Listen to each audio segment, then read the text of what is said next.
이때에 내가 만일 잠잠하여 말이 없으면 유다인은 다른 데로 말미암아 노임과 구원을 얻으려니와 너와 내 아버지 집은 멸망하리라. 내가 왕후의 자리를 얻은 것이 이때를 위함이 아닌지 누가 알겠느냐 하니, 당신은 가서 수산에 있는 유다인을 다 모으고 나를 위하여 금식하되 밤낮 3일을 먹지도 말고 마시지도 마소서. 나도 나의 시녀와 더불어 이렇게 금식한 후에 규례를 어기고 왕에게 나아가리니 죽으면 죽으리이다 하니라.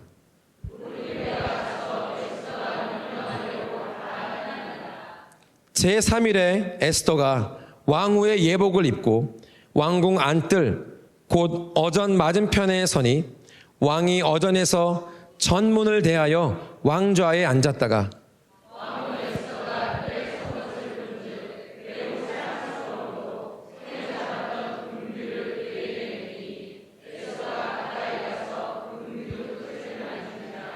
예, 3절은 함께 읽겠습니다. 왕이 이르되 왕후 에스더여 그대의 소원이 무엇이며 요구가 무엇이냐 나라의 절반이라도 그대에게 주겠노라 하니. 아멘. 아멘.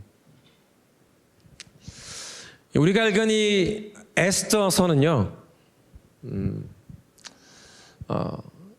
몇 가지 특징들이 있습니다. 에스더서를 읽어보신 분들은 아시겠지만 에스더서 전반에 걸쳐서 하나님이란 단어가 등장하지 않습니다. 기도라든지 어떤 우리가 다른 성경에서 흔하게 보고 있는 종교적인 언어가 에스더서에서는 볼 수 없습니다.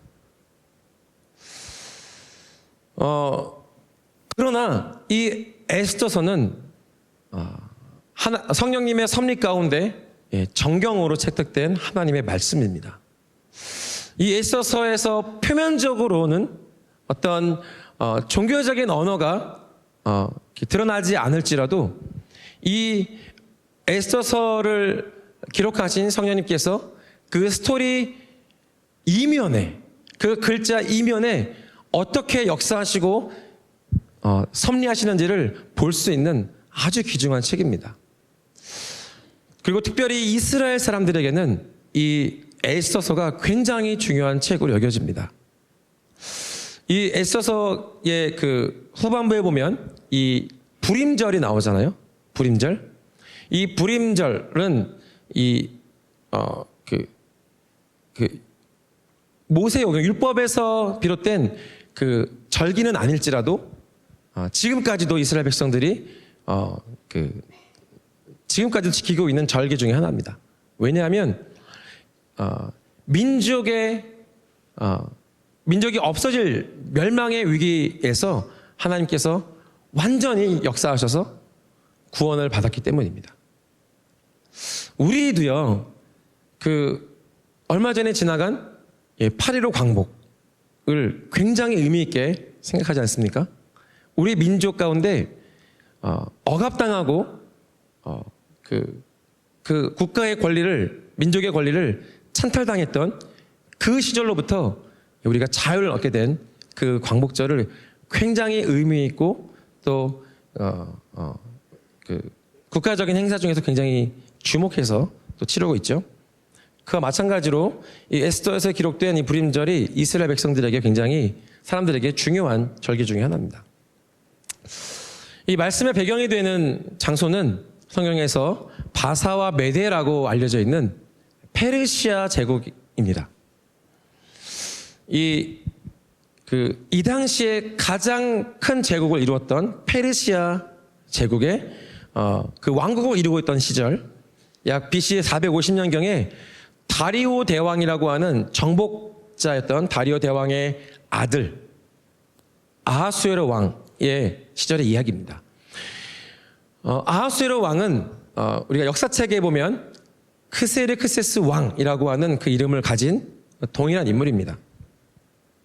그 다리오 대왕의 아들 아하수에로 왕이 통치하던 시절의 이야기를 배경으로 하고 있습니다.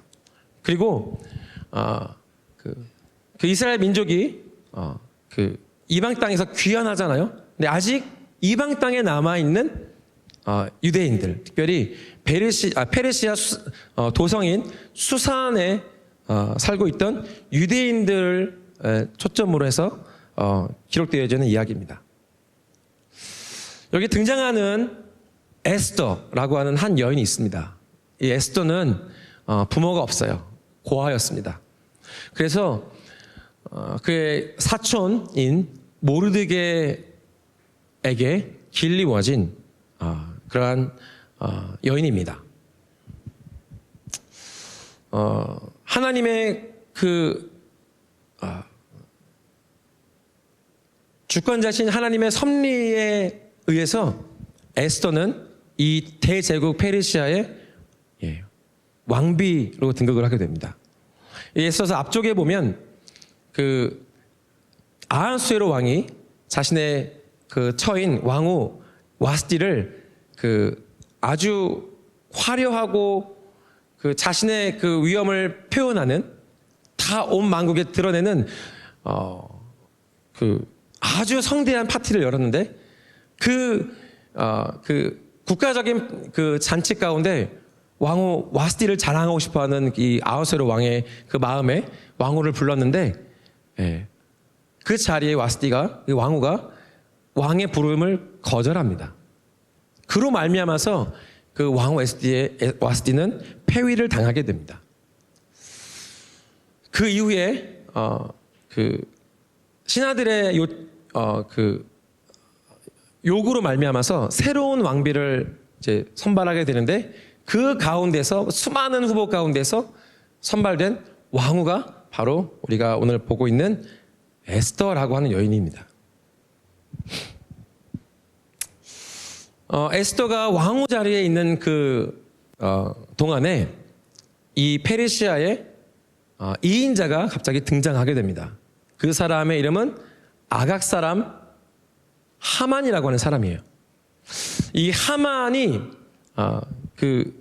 이 페르시아 온 제국의 2인자 총리 대신이 된 후에 자신의 높은 지위를 막 자랑하고 드러냈습니다.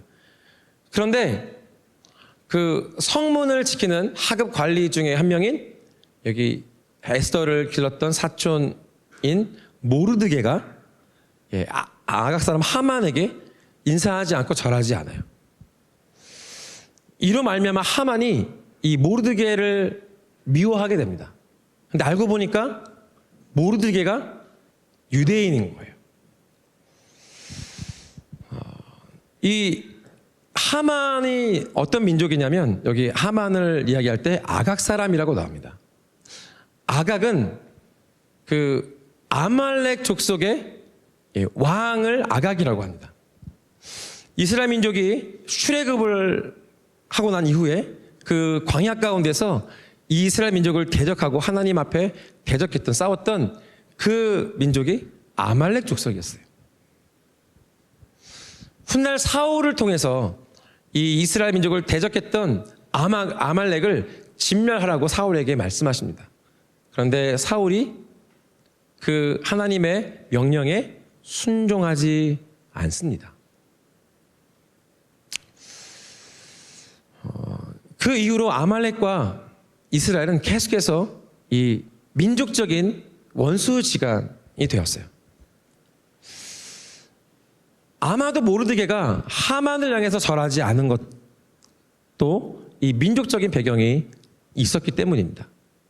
그렇기 때문일 것입니다. 그리고 하만이 모르드게가 유대인인 것을 알았을 때, 이 민족적인 이 원수, 이 적개심으로 말미암아서 모르드게의 민족, 이스라엘 온 민족을 학살하기로 결정합니다.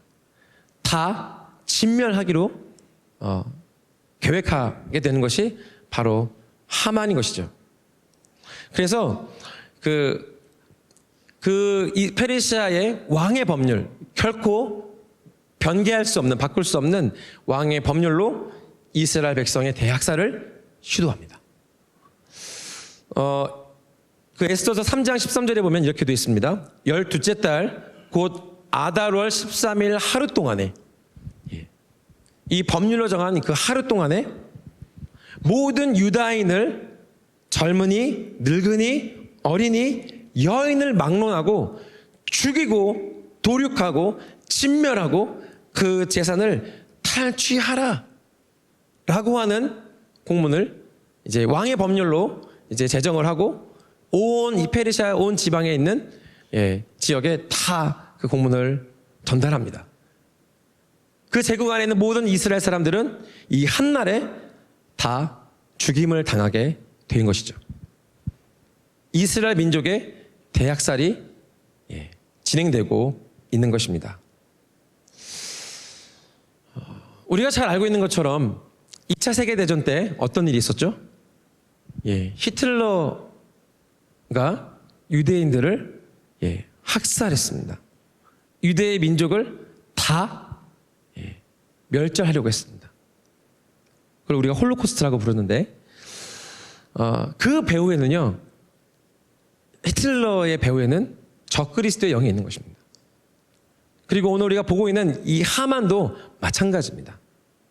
이스라엘 백성을 학살하고 다 멸절하려고 하는 그런 어마어마한 음모를 꾸미게 되는 것이죠. 오늘 우리가 읽은 이 말씀은요, 자신의 민족 이스라엘이 학살당할 것을 알게 된 모르드게, 그리고 이 소식을 왕으로 있는 자신의 사촌인 에스더에게 전달하고 도전하고 결정할 수 있도록 실행할 수 있도록 에스더와 모르드게가 함께 이야기하고 있는 그런 부분입니다. 모르드게가 에스더에게 왕에게 네가 나아가라.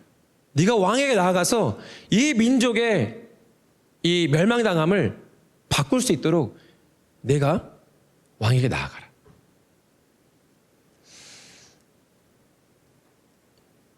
여기 모르드게가 이렇게 말하지 않습니까? 14절에 보면 이때에 내가 만일 잠잠하여 말이 없으면 유다인은 다른 데로 말미암아 노임과 구원을 얻으려니와 너와 내 아버지 집은 멸망하리라. 그리고 이렇게 말하죠. 내가 왕후의 자리를 얻은 것이 이때를 위함이 아닌지 누가 알겠느냐. 이 말은요, 에스더 네가 왕후 자리에 앉은 것은 하나님께서 하신 일이다. 이 민족의 위기를 위해서 너를 왕후 자리에 놓으셨고 이제 네가 이 하나님의 부르심 앞에 반응할 때이다라고 도전하고 있는 것입니다. 그런데 문제가 있어요. 페르시아의 그 왕궁법에는 이런 법이 있습니다. 왕의 부름, 왕의 호출이 없이 임의로 왕 앞에 나아가면 그 자리에서 즉각적으로 처벌을 받습니다. 사형을 집행할 수 있습니다. 지금 이 상황을 보면요, 에스더가 왕후잖아요. 왕비잖아요. 그런데 30일 동안, 한 달 동안 왕의 얼굴을 아련하지 못했습니다. 아마도 에스더를 잊은 듯합니다. 그 관심에서 벗어나고 있는 것 같아요. 저도 제 아내를 30일 동안 내가 보지 않겠노라 한다면 큰일이 납니다. 뭐 다른 이유 없이 30일 동안 내 앞에 나타나지 마. 제가 무릎 꿇고 사죄를 해야 될 일이죠. 물론 이 당시 왕이었긴 했지만 이 부부관계지 않습니까? 관심과 사랑, 애정이 있다면 이렇게 오랫동안 떨어져 있을 수 없는 것이죠. 이 왕궁법이 엄격하게 있었던 이유는요, 이 페르시아 이 법에 있었던 이유는 언제나 왕을 죽이려고 하는 암살 계획이 언제나 도사리고 있었기 때문입니다. 우리가 이 에스더서 앞장에 2장에 보시면 그 왕의 넷이었던 빅단과 데레스라는 사람이 나오는데 이 두 사람이 아하수에로를 죽이려고 암살 계획을 세웠던 것을 볼 수 있어요.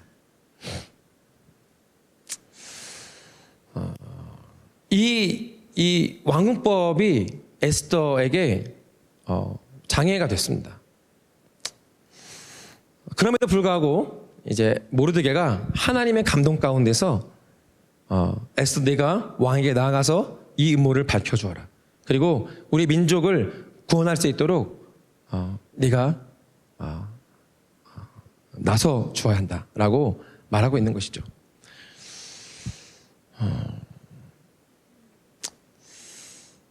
이 왕후 에스더가 자리에 앉은 것, 최고 통치자인 왕과의 가장 친밀한 자리에 오를 수 있었던 것은 하나님께서 이 날에 민족의 구원의 통로로 사용하시기 위함임을 에스더에게 깨닫게 하여 주는 것입니다. 그래서 에스더가 그 도전을 받아들이고 뜻을 정합니다.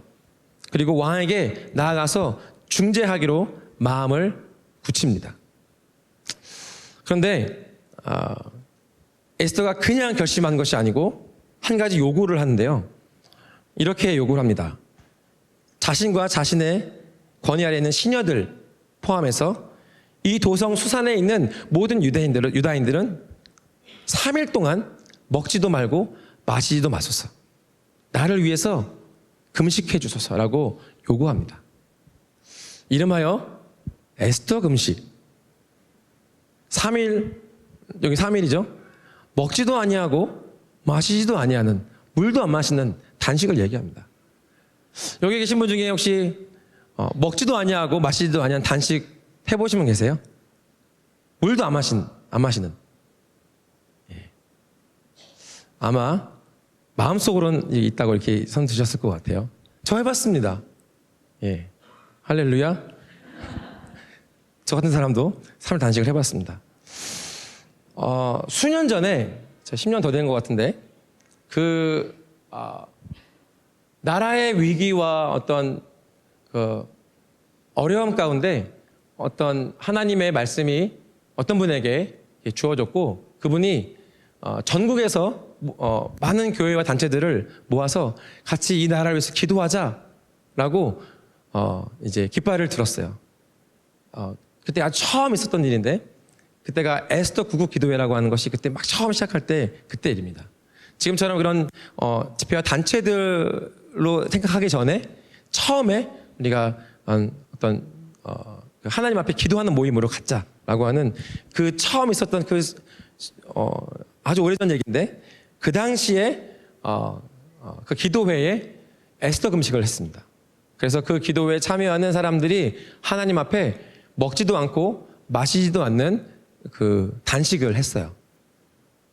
저는 그 금식 성회에 예배팀으로 조인을 했습니다. 그 예배의 그 호스트 예배팀, 메인 예배팀이었어요. 그래서 이제 중요한 예배들은 이제 함께 연합하는 사역 예배팀에게 나눠주고, 이제 중간중간에 이제 필요한 예배들을 섬기는 그런 예배팀이었어요. 근데 예배팀도 여지없이 먹지도 않고 물도 마시지도 않는 걸 요구했어요. 기쁜 마음으로 했습니다. 근데 이게 3일 동안이었는데, 그 3일 동안에 저의 순수한 마음을 굉장히 흔들어 놓는 사건이 있었습니다. 왜 그랬는지 모르겠는데, 그 3일 동안 먹지도 않고 마시지도 않잖아요. 물론 그 건강이 안 좋으신 분들은 그 물도 마실 수 있고 또 식사를 할 수 있습니다. 그러나 3일 동안 이 에스더 금식을 하도록 이제 권유하고 있었는데, 그 집회 3일 동안 둘째 날 저녁에 성찬식을 했어요.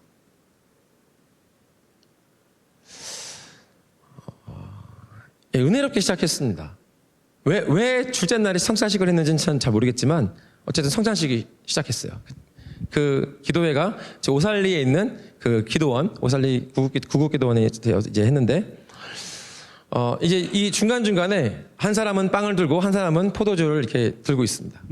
그래서 한 사람씩 쭉 나와가지고, 주변에 있는 사람 나와가지고 빵을 떼가지고 포도주에 찍어서 성찬하는 거예요. 보통 상식적으로 자신이 거룩한 성찬의 의미로 조금 떼어서 담가서 먹지 않습니까? 제 눈으로 의심하는 일들이 막 벌어지고 있는 거예요. 어떤 분들은 손을 펴니다. 그리고 빵을 움켜집니다. 그리고 조물조물 그 부끄러우니까 제 느낌에는 부끄러우니까 이거를 싹 압축시킵니다. 그리고 사랑스러운 포도주에 자신의 손까지 담궈서 드시는 분들 계시더라고요. 주님, 제가 앞에 예배팀이었거든요. 이제 성찬할 때 이제 찬양하잖아요. 제가 보면서 주님 어떻게 저럴 수 있습니까? 마음이 흔들렸어요. 근데 제가 낙심하지 않았습니다. 그럴 수 있다. 이게 단식이니까. 그런데 제 뒤통수를 때리는 아주 어마무시한 사건이 제 눈앞에 벌어졌어요. 성찬이 다 끝나고 예배가 다 끝났습니다. 근데 어떤 분들이 갑자기 성찬이 끝나자마자 그 성찬 하시는 분들 이렇게 막 달려가는 거예요. 그러더니 그 성찬한 포도주를 그 자리에서 벌컥 마시시는 거예요. 제가 그걸 보면서 눈이 뒤집혔어요. 와! 내가 이 단식만 끝나봐라. 내가 포도주 한 병을 사서 내가 한 번에 마실 거야. 왜냐하면 여러분 단식하고 금식하면 먹지 않아도 맛이 느껴지지 않습니까? 저 포도주가 얼마나 시원하고 얼마나 달콤하고 그 혈당이 다 떨어져 있는데 그 한 모금에 그 꺼져가는 생기가 확 살아날 것에 대한 그 느낌이 제 안에 고스란히 느껴지는 거예요. 내가 끝나면 뭐 밥 먹는 거 둘째치고 포도주스 하나 사서 마시리라. 제가 그거 보면서 막 시험이 들 뻔했습니다. 제가 포도주스를 사 먹었을까요? 사 먹었습니다. 에스더 3일 에스더 금식, 단식 먹지도 않고 마시지도 않는 아주 그 결의를 하지 않으면 할 수 없는 이 자신의 생명과 민족의 생명 앞에 에스더는 금식해달라고 요청했습니다.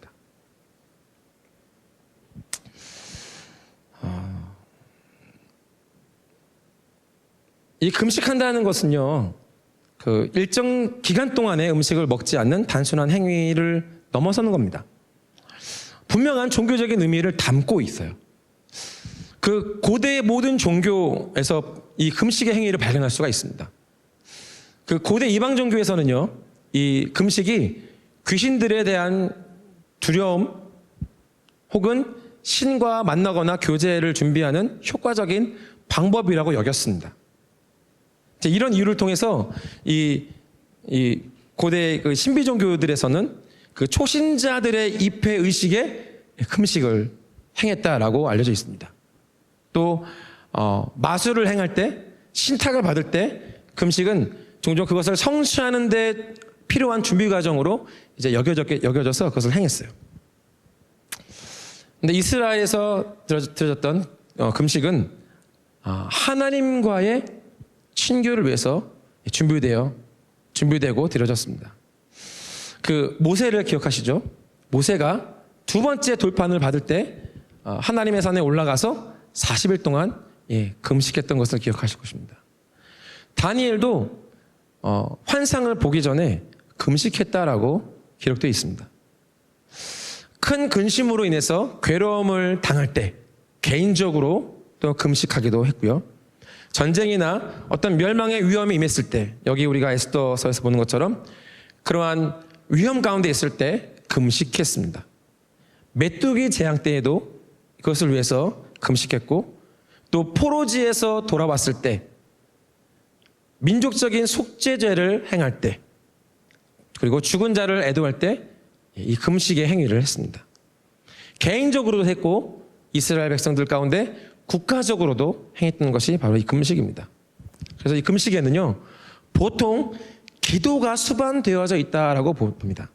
특별히 회개의 기도가 금식 가운데 행하여지죠. 이 금식한다는 것은 애곡하는 자의 자세를 취한다라고 하는 의미를 또한 담고 있습니다.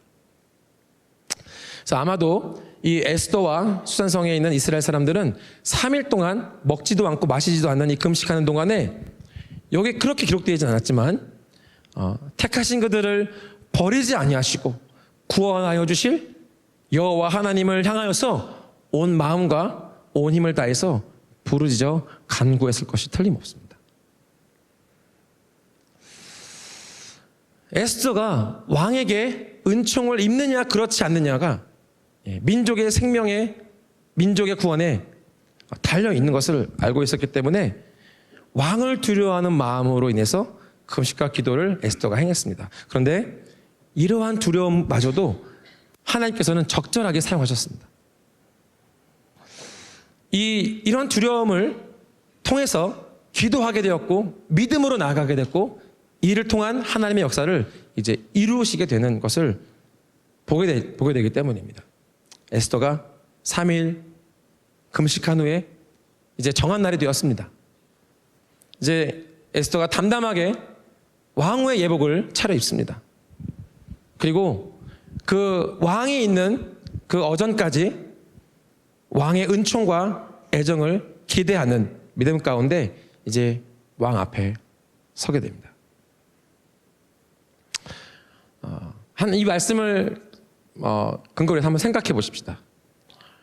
그 왕 어전의 정면에 에스더가 눈에 보이기 시작합니다. 왕의 얼굴에서 어떤 변화가 일어나기 시작합니다. 에스더를 더욱 아름답고 돋보이게 만드는 그 향기가 이 왕의 코를 진동하게 되는 것이죠.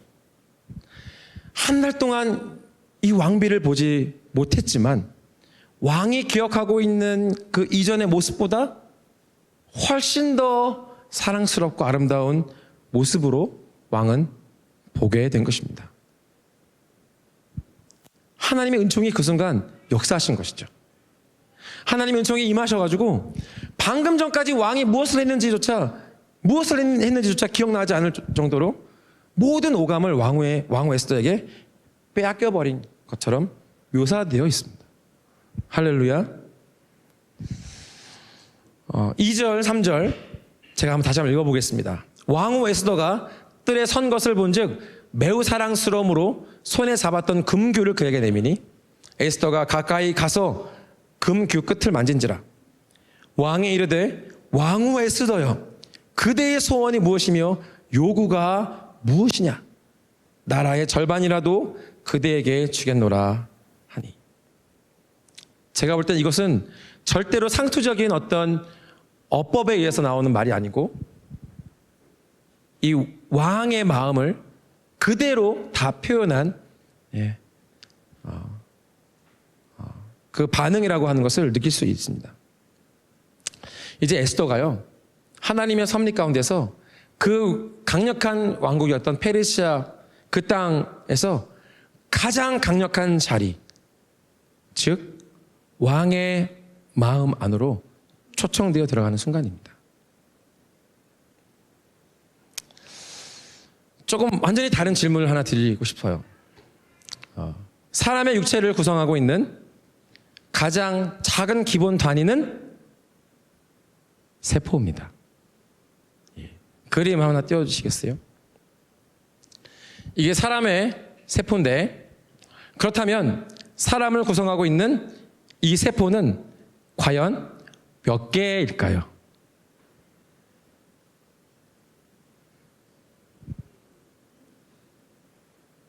상상하기 힘든 숫자로 구성되어 있습니다. 사람은. 앞서 일부 시간에 전공자에게 물어봤는데 모른다라고 얘기하더라고요.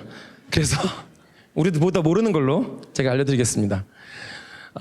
사람을 구성하고 있는 이 작은 단위의 세포는 평균적으로 60조 개로 구성되어 있습니다. 사람의 몸은 60조 개의 세포로 보통 구성되어져 있어요. 이 작은 세포 안에 사람의 머리, 몸통, 팔과 다리, 눈, 코, 입, 머리카락, 손발톱은 물론이고 이 장기와 우리 골격을 이루는 뼈에 이르기까지 이 모든 부분이 이 아주 작은 세포 하나에 들어있는 정보 물질, 생명체에 대한 모든 기록이 담겨져 있는 이 물질 안에 기록되어져 있고 설계되어져 있다라고 하는 것입니다. 와우. 이 우리 몸을 구성하는 이 60조 개의 세포를 만들어내는 아주 작은 설계도가 우리 몸에 있는데 우리는 그것을 DNA라고 부릅니다. 예, 이게 DNA의 모형이죠. 그 DNA는 우리 안에 우리 몸을 구성하는 전반적인 모든 부분에 대한 정보를 다 담고 있습니다. 이 이중 나선 구조형으로 이렇게 꼬여 있는 형태로 이렇게 되어 있는데요. 이 DNA는요, 시토신, 구아닌, 아데닌, 티민이라고 부르는 그 염기가 마치 블록처럼 이렇게 서로 이렇게 결합되어져 있는 마치 암호 코드와 같은 형태로 구성되어져 있습니다. 아니 이게 무슨 얘기인가?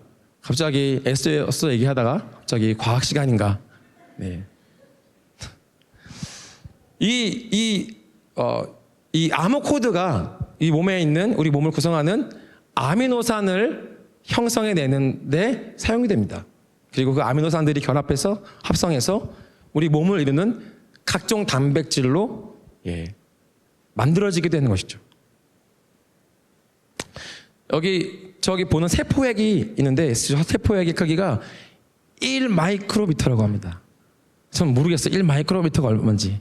어쨌든 현대에서야 발견한 이 작은 세포 핵 속에 이렇게 그 정보를 담고 있는 암호 코드가 약 30억 쌍이 이 코드로 존재한다고 합니다. 우리가 알 수 없는 하나님의 그 놀라운 창조의 섭리가 놀랍고 저에게는 신비하지 않을 수 없습니다. 근데 우리 생명체는요, 바로 이런 그 세포가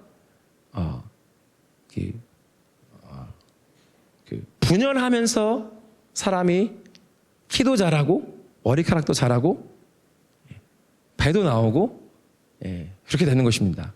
우리 몸은 세포가 분열하기 때문에 변화가 일어나는 것이죠. 그래서 끊임없이 사람의 몸은 분열합니다. 사람의 세포는 분열합니다. 근데 우리 몸 안에 담겨져 있는 이 DNA도 그럴 때마다 복제가 된다는 거예요. 그래서 우리 몸의 모든 세포 가운데 DNA가 존재합니다. 그리고 새롭게 태어나는 자녀에게 내가 가지고 있는 내 몸을 구성하는 모든 정보가 담겨져 있는 그 DNA, 그 유전 물질을 물려줍니다. 그래서 우리가 부모의 어떤 모습들을 담게 됩니다. 여기 이제 4대가 이제 그림에 나오고 있어요. 어떤 눈의 홍채의 색깔들, 머리카락의 색깔, 피부 색깔 이런 것들을 비롯해서 생김새, 키, 체형, 기질 이런 것들이 그대로 자녀에게 유전되는 걸 볼 수 있습니다. 심지어는 혈액병이라든지 이런 유전병들도 질병들도 유전된다라고 합니다. 저한테 자녀가 둘이 있는데요. 첫째는 딸이고 둘째는 아들입니다. 근데 둘째 아들을 제가 어렸을 때부터 관찰을 해봤는데 아주 신기합니다.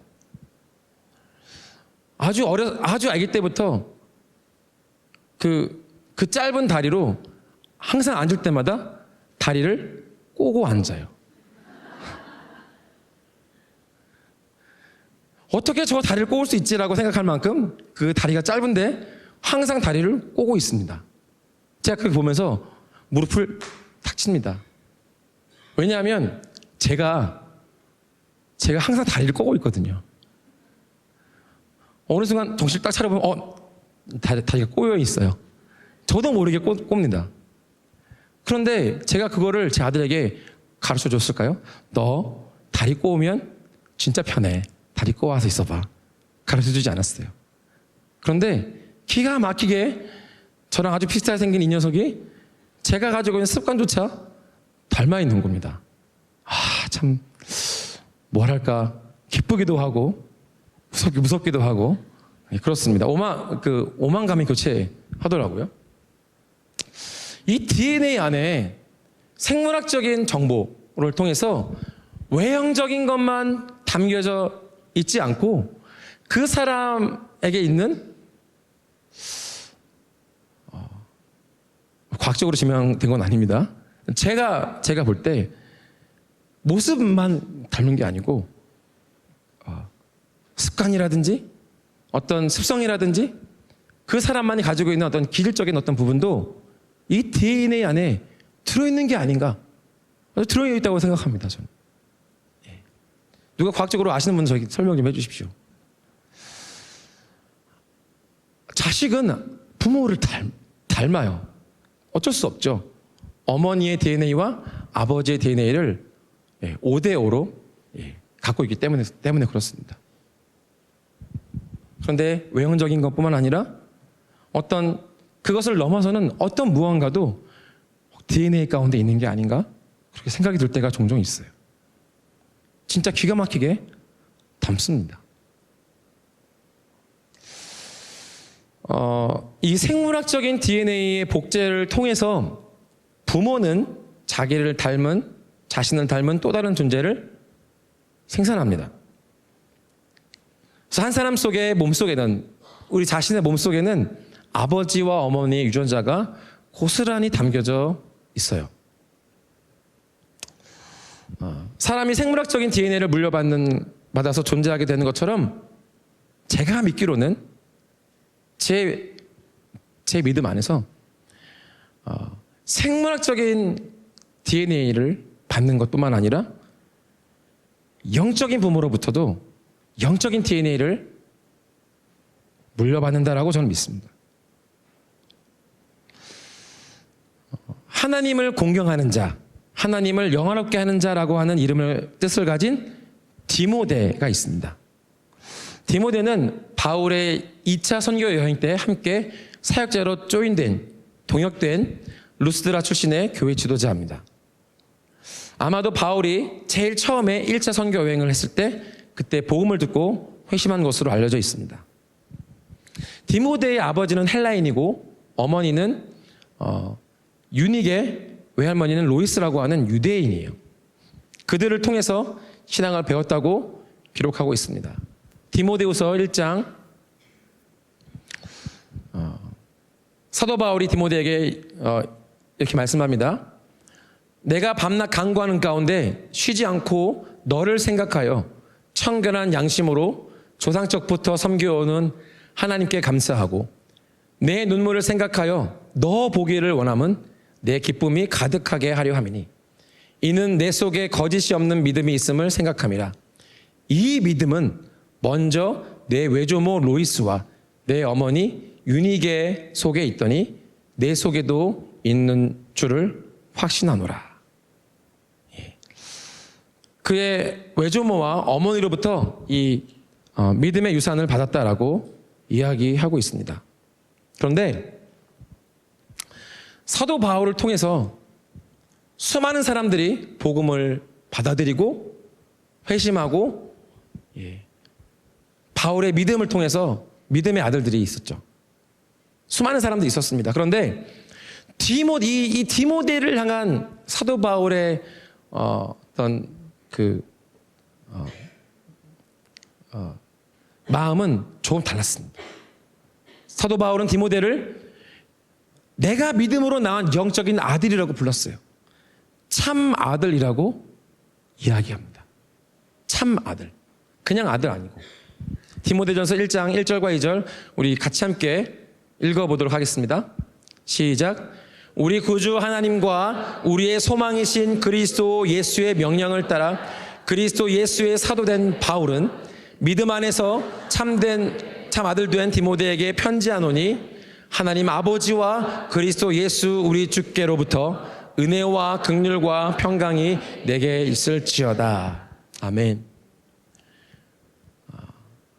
참 아들이요 영적인 아들이라 부를 수 있었던 디모데가 사도인 바울의 이방인을 향한 복음 전도 그리고 그로부터 나온 수많은 이방 교회들을 목양하는 그 사도 바울이 가지고 있었던 영적인 정체성 그리고 그의 사역을 디모데는 그대로 계승받았습니다.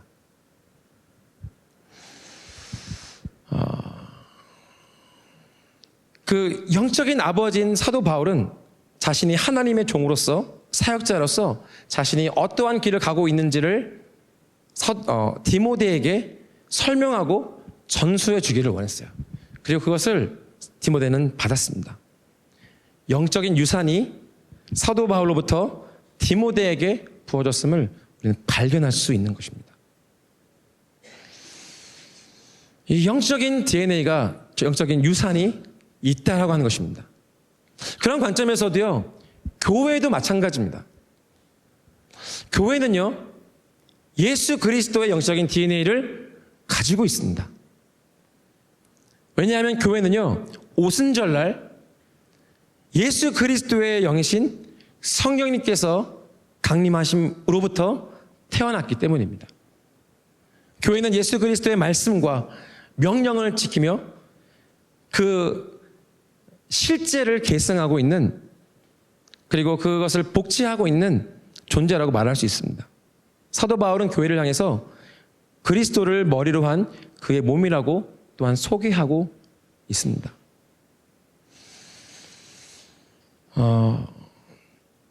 그 오순절날 태어난 하나님의 손에 의해서 세워진 원조 처음 그 교회, 예루살렘 교회를 통해서 여러분 안디옥 교회가 탄생했습니다. 이방인 선교를 시작했던 안디옥 교회, 선교하는 교회 안디옥 교회가 태어났습니다. 그러면 이 안디옥 교회를 통해서 그 초대교회 가운데 가장 중요한 교회 중에 하나였던 에베소 교회가 또한 탄생하게 됩니다. 그 에베소 교회를 통해서 요한계시록 2장에 3장에 기록되어 있는 것처럼 소아시아에 있는 교회들, 서머나 교회, 버가모 교회, 두아디라 교회, 사대 교회, 빌라델비아 교회, 라오디게 교회가 일어나게 되는 것입니다. 이 교회도요, 영적인 유업과 영적인 DNA들을 다른 교회들에 계승하고 이어져 내려오는 것을 볼 수 있는 것입니다.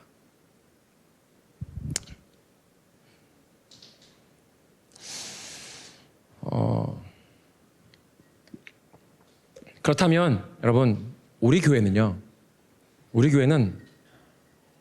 어떤 영적인 DNA가 있을까요? 이 교회를 통해서 이어지고 있는 영적인 유산이 있다면 그것이 무엇이겠습니까? 생각해 보신 적 있으십니까? 앞서 우리가 읽어봤던 그 에스더서로 돌아가 보면요, 모르드게와 에스더는요 똑같은 위기에 봉착을 했습니다. 민족의 죽음으로 인한 불안과 공포를 가지고 있었어요. 그래서 부르짖기도 하고 외칠 수밖에 없었습니다. 그러나 한 사람은 왕 앞에 나아갈 수 없었습니다. 그런데 그 다른 한 사람은 왕의 은총을 입어서 가장 친밀함 가운데 왕의 품에 안겨서 하나님께서 지금 이 역사 가운데 쓰고 계시는 이 이스라엘 민족을 향한 반전 드라마의 주인공이 되어 있는 거예요. 그 차이가 무엇입니까? 에스더는 왕과 나누는 친밀함을 가지고 있었어요. 그 친밀함은, 왕과의 나누는 그 친밀함은 그 페르시아 온 제국의 가장 위대한 권위가 되었습니다. 가장 높은 능력으로서 그 친밀함은 사용되어지게 됩니다. 가장 사랑스럽고 자신의 마음을 다 빼앗아버린 이 친밀한 신부의 요구에 왕은 모든 것을 할 수밖에 없는 것이죠.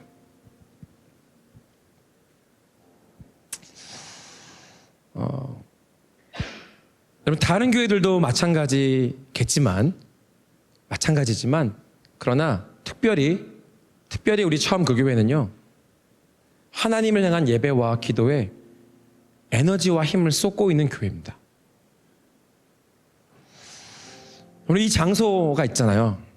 이 장소가 볼링장이었습니다. 즐기고 웃고 떠드는 그는 볼링장이었어요. 그런데 예수촌 교회라고 하는 한 교회가 그 볼링장을 침노에 들어옵니다. 물론 이전에 교회가 있었지만 이쪽으로 이전하면서 여기에 예수촌 교회가 이곳에서 새롭게 시작이 되었어요. 여러분, 예수촌 교회 때 그 교회가 어떤 교회였는지 아십니까? 이제 말로만 들었던 전설 따라 이렇게 듣고 있는 그 예수촌 교회가 어떤 교회였냐면요, 놀라운 예배가 매주마다 펼쳐지는 그런 교회였어요. 진짜 놀라운 예배, 감격스러운 예배. 제가 여기 산 증인입니다. 제가 2005년도에 하나님을 갈망해서 여기저기 다녔어요. 이 집회도 가보고 저기도 가보고. 제가 소문을 들었어요. 경기도 원당에 가면 예수촌교회라고 있는데 거기 유명한 찬양 사역자가 있다더라. 제가 그 소문을 듣고 저희 집에서 2시간 반 걸려서 뺑 돌아서 여기에 도착해서 들어왔습니다. 제가 그 예수촌교회 첫 예배를 드릴 때를 기억합니다. 제가 그 예배를 드리고 난 후에 여기구나. 내가 여기저기 수많은 예배를 쫓아다녔는데 여기구나. 여기에 하나님의 임재가 있구나. 제가 그것을 느꼈어요. 제가 예수촌교회를 다니면서 거의 매주 복받쳐서 울었습니다. 왜냐하면 하나님께서 베푸시는 그 예배 가운데서 부어지는 은혜가 감당할 수 없더라고요. 여기 항상 울림이 있었어요. 그 예수촌 교회가 해체되고 나서 원띵하우스가 여기서 시작이 됩니다. 원띵하우스는요, 기도의 집이에요. 엄밀히 말하면 기도의 집이라기보다는 예배와 기도의 집이라고 볼 수 있습니다. 그 원띵하우스가 시작된 이후로 하루도 빠짐없이 많은 사람들이 자신의 시간과 재정과 자신의 삶을 깨뜨려서 하나님을 예배하기 시작했습니다. 매일매일 여기서 물론 많은 사람이 모이지 않았을지라도 하나님을 향한 부르짖는 기도와 하나님을 향한 그 사랑의 고백들이 날마다 드려졌던 곳이 바로 이곳이라고 하는 것입니다.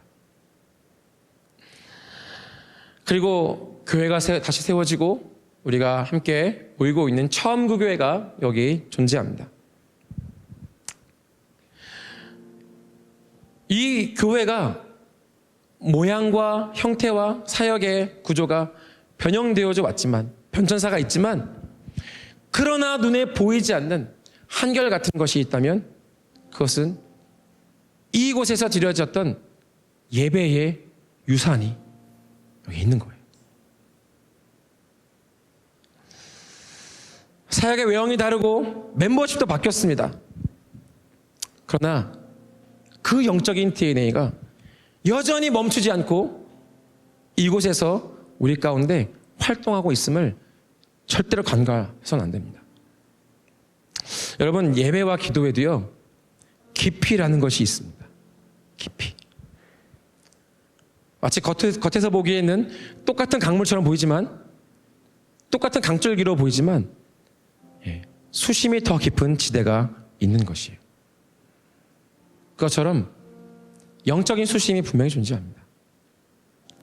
이곳에서 그동안 드려졌던 그 눈물과 울부짖음의 기도, 세상 그 어떤 것과도 누구와도 바꿀 수 없는 주님과 누려온 그 사랑의 교제와 친밀함의 예배, 그 찬양과 경배가 지워지지 아니하고 고스란히 남겨져 있어요. 하나님께서는요, 그 강렬하고 충만했던 그 사랑의 노래를 추억하실 뿐만 아니라 바로 오늘 이곳에 모여있는 우리를 통해서도 그 경배를 받기를 원하신다라고 저는 믿습니다. 아하수에로 왕의 마음을 빼앗았던 그 에스더의 사랑스럽고 아름다웠던 그 은총, 그것이 오늘날 우리 교회가 받아 누려야 할 우리 교회의 예배요, 기도가 되어야 할 것입니다. 여러분, 그 안에서 누려지는 그 하나님과의 친밀함을 갈망하면서, 그리고 우리가 강조하는 믿음으로 하나님을 예배하기 시작할 때 그분의 영광의 임재가 우리가 예배할 때마다, 모일 때마다 강하게 임재하고 나타나실 것입니다. 그것은 과거의 어떤 한 시절의 얘기가 아닙니다. 오늘 나를 통해서도 그러한 우리에게 이곳에서 내려오는, 우리에게 내려져 오는 그 영적인 유업을 우리는 누릴 수 있는 것입니다. 여러분, 그 옛날 하나님을 갈망하고 그 임재를 사모했던 놀라운 예배자 다윗을 기억하실 겁니다. 그 다윗은 볼 때마다 우리의 질투를 일으킵니다. 하나님께서 다윗을 향해서 무엇이라고 말씀하십니까? 내가 이새의 아들 다윗을 만나니 내 마음에 맞는 사람이라. 여러분 살아가시면서 여러분 마음에 맞는 사람 몇 명이나 만나셨습니까? 몇 명이나 여러분의 마음에 맞는 사람을 보십니까? 다윗은 사람을 향해서가 아니라 하나님의 마음에 맞는, 하나님의 마음에 자신을 다 쏟아부었던 그런 사람이었어요. 내가 이새의 아들 다윗을 만나니 내 마음에 맞는 사람이라 내 뜻을 다 이루리라 하시더니, 다윗이 이 아주 유명한 시편을 썼습니다. 저도 외우고 있는, 다 알고 있는 말씀이죠. 내가 여호와께 바라는 한 가지 일, 그것을 구하리니 곧 내가 내 평생에 여호와의 집에 살면서 여호와의 아름다움을 바라보며 그의 성전에서 사모하는 그것이라. 성경학자들은 이 고백을 그의 아들 압살롬에게 쫓겨나갈 때 고백했다라고 합니다. 그러나 이 고백은요, 그때에만 나타나는 것이, 고백된 것이 아니에요. 다윗이 아주 어렸을 때 그 아버지의 집에서 무시당하고 홀대당하던 그 시절, 사무엘이 그 집에 왔는데 양치는 일은 가장 허드렛 일입니다. 종이 하는 일이에요. 근데 그 집안의 이새의 말지의 아들인 다윗에게 그 일을 맡기고 하나님의 선지자가 왔음에도 불구하고 부르지도 않았어요. 그런 홀대받는 아들이었어요. 근데 이 고백은요, 그 들판에서 양똥 냄새 나는 그 몸에 뒹굴고 있는 그때에도 드려졌던 고백입니다. 다윗은 항상 이렇게 고백했어요. 이것이 드러난 열매가 무엇입니까? 다윗의 장막 아니겠습니까? 하나님의 법궤를 가장 가까운 곳에 두고 그 하나님의 법궤 앞에 가려진 것을 다 치우고 직접 주님의 임재 가운데 나가서 예배하는 것. 이것이 다윗이 그의 평생에 가지고 있었던 하나님과의 친밀함의 모습이에요. 사랑하는 여러분, 이 교회는요, 신랑이신 주님을 향한 강렬하고 순전한 예배의 유업이 흐르고 있습니다. 우리 눈에 보이지 않고 내 손에 잡히지 않고 느껴지지 않는다고 없는 것이 아닙니다. 믿음의 눈을 열어서 보면요, 우리가 습관적으로 이 드려지는 예배, 찬양도 맨날 비슷하고 기도도 항상 비슷하고 그런 게 아니에요. 믿음의 눈을 여시기 바랍니다. 주님께서 이곳에서 우리를 향해서 계속해서 계승하고 부어주고 계시는 영적인 유업들을 보시길 바랍니다. 그 영적인 유업을 내가 믿음으로 취할 때, 그래서 나의 것으로 추구하기 시작할 때, 여러분, 그 유업은 여러분의 것이 될 것입니다. 우리 예배팀원 좀 앞으로 나와주시기 바랍니다.